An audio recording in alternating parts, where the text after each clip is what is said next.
अजमेर के महल में एक ऐसा बादशाह पैदा हुआ जो आगे चलकर हिंदुस्तान की तारीख बदलने वाला था। बचपन से ही पृथ्वीराज की जिंदगी तलवार और घोड़े के गिर्द घूमती थी। जवानी में कदम रखते ही पृथ्वीराज अजमेर और दिल्ली का राजा बना। कन्नौज के महल में राजकुमारी संयोगिता अपनी खूबसूरती और हिम्मत के लिए मशहूर थी। चांद बरदाई सिर्फ एक कवि नहीं बल्कि पृथ्वीराज का वफादार दोस्त था। जब उसने पृथ्वीराज चौहान की बहादुरी के किस्से सुने तो उसका दिल बेचैन हो उठा। राजा जयचंद ने स्वयंवर का ऐलान किया, लेकिन उसके दिल में गुस्सा और नफरत भेरी हुई थी। पृथ्वीराज की तौहीन के लिए उसका बुत दरवाजे पर खड़ कर दिया गया।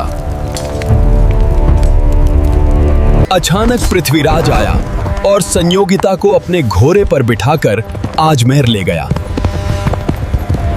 अचानक पृथ्वीराज आया और संयोगिता को अपने घोड़े पर बिठाकर अजमेर ले गया। संयोगिता की बेइज्जती का बदला लेने के लिए राजा जयचांद ने गद्दारी का रास्ता चुना।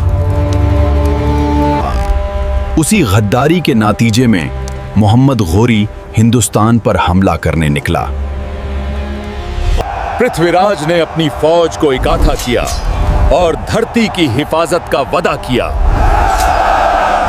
तराइन की पहली जंग में राजपूत शीरों की तरह लड़े। गौरी शिकस्त खाकर कैद हुआ, लेकिन पृथ्वीराज ने उसे जिंदा छोड़ दिया। तराइन की दूसरी जंग में पृथ्वीराज ने पूरी बहादुरी दिखाई, लेकिन दुश्मन ज्यादा ताकतवर था। तराइन की दूसरी जंग में पृथ्वीराज ने पूरी बहादुरी दिखाई, लेकिन दुश्मन ज्यादा ताकतवर था। गौरी वापस आया, इस दफा ज्यादा ताकतवर फौज के साथ।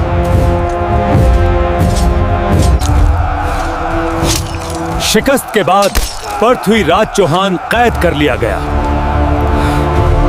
गौरी ने पृथ्वीराज की आंखें निकल दी, मगर उसकी हिम्मत अभी भी जिंदा थी।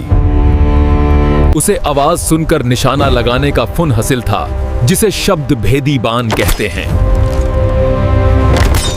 शब्द भेदी बाण का जादू फिर से काम आया और गौरी को कातल कर दिया। अपनी आखिरी सलाहियत से पृथ्वीराज ने गौरी को निशाना बनाया और कातल कर दिया। शब्द भेदी बाण का जादू फिर से काम आया और गौरी को कातल कर दिया। इस तरह एक बहादुर राजा की जिंदगी खत्म हुई, लेकिन उसकी कहानी हमेशा जिंदा रहेगी। चांद बरधई और राजपूत शेरों ने पृथ्वीराज को हमेशा याद रखा।